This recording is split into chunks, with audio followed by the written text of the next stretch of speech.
Hi friends, আশা করছি সবাই ভালো আছো। চলে এসেছি একটা নতুন ব্লগ নিয়ে, মিনি ব্লগ। আজকে আমি তোমাদের শ্রেয়ানবাবুর যে খাওয়া দাওয়াটা সেটা শেয়ার করব। দেখো, ওকে খাওয়াতে গেলে কীরকম করতে হয়। ওকে সকালবেলায় আমি এখন খাওয়াতে নিয়েছি। সকালবেলায় ও সাধারণত ভাতই খায়, কারণ ও রাতে অনেক তাড়াতাড়ি ঘুমিয়ে পড়ে। তো সেই কারণে আমি সকালবেলা উঠে ওকে ভাতটাই খাওয়াই। এখন দেখো আমি খাওয়াতে নিয়েছি। দেখো, সারাক্ষণ হেঁটে হেঁটে বেড়াচ্ছে, আর আমাকে ওর পেছনে ঘুরে ঘুরে বেড়াতে হচ্ছে।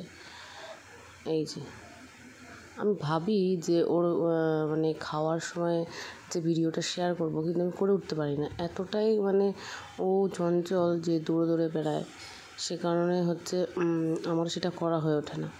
আশা করছি এরপরে আমি করতে পারবো, চেষ্টা করব।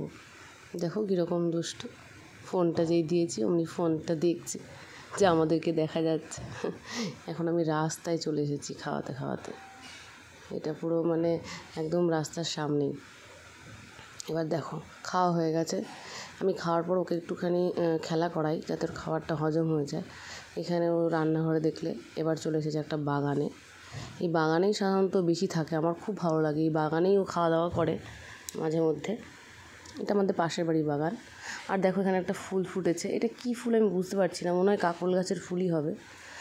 আর দেখো, এখানে খাবার দিয়ে গেছে আমার বাবা।